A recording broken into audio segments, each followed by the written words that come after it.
किसी दूर पहाड़ी इलाके में, जहां बादल पहाड़ों से बातें करते थे और हवा पेड़ों के पत्तों में छुपकर गाना गाती थी, वहां एक घना जंगल था, नीलवन। नीलवन का नाम ऐसा इसलिए पड़ा क्योंकि शाम होते ही पूरा जंगल नीले रंग की हल्की रोशनी में नहा जाता था। लोग कहते थे यह जंगल जादुई है, पर सच ये था कि जंगल में जादू नहीं, एक अकेलापन रहता था। और उस अकेलेपन के बीच रहता था एक अदृश्य ड्रैगन। उस ड्रैगन का नाम था वायु। वायु कोई साधारण ड्रैगन नहीं था।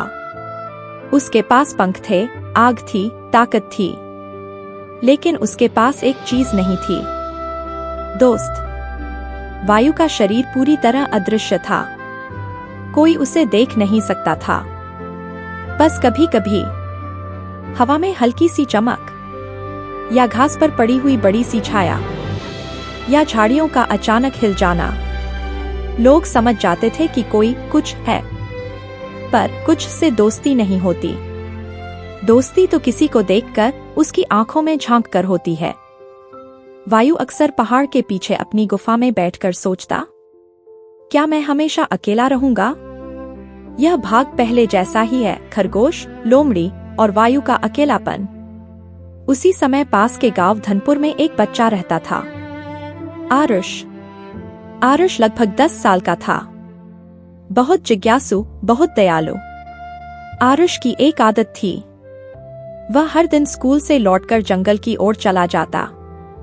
उसे जंगल की आवाजें पसंद थीं। एक दिन आरुष जंगल में अंदर तक चला गया। उसे घास पर बड़े बड़े पैरों के निशान दिखे, लेकिन कोई जानवर नहीं। आरुष बोला, ये निशान किसके हैं? वह निशानों के पीछे पीछे चल पड़ा और तालाब तक पहुंच गया।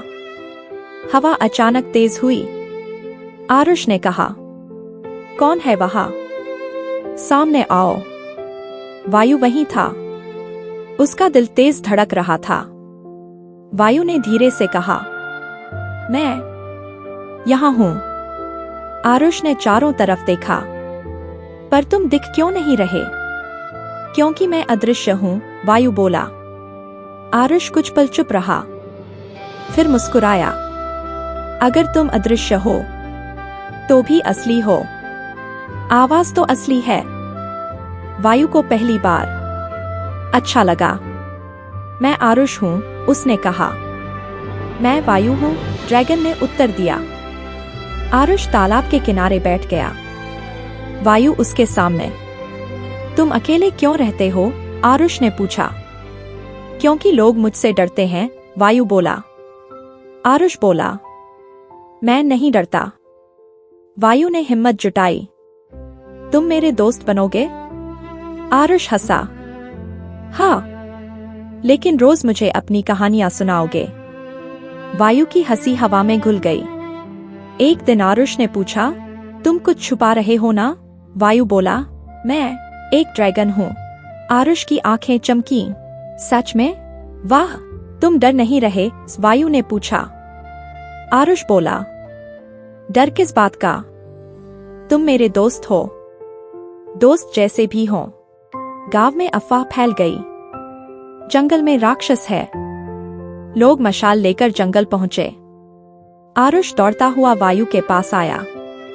वायु, लोग आ रहे हैं। वायु बोला, मैं छुप जाऊंगा।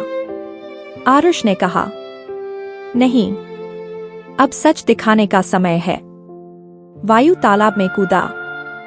पानी की बूंदों में उसकी आकृति दिखी, एक विशाल ड्रैगन। लोग डर गए। आरुष बीच में खड़ा हो गया। रुको, ये मेरा दोस्त है। लोग बोले, ड्रैगन दोस्त नहीं होता। आरुष बोला, अगर ये बुरा होता तो हमें बचाने क्यों आता? इसने कभी किसी को नुकसान नहीं पहुंचाया।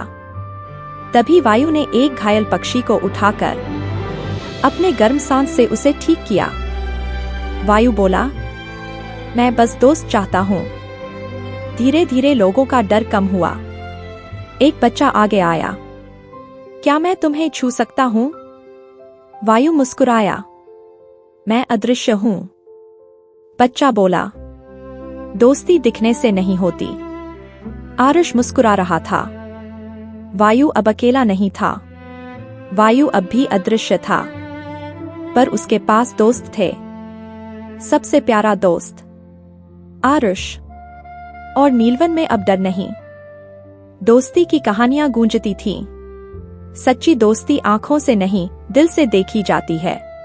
और ऐसे ही दिल छू लेने वाली कहानियों के लिए सब्सक्राइब करना न भूलें।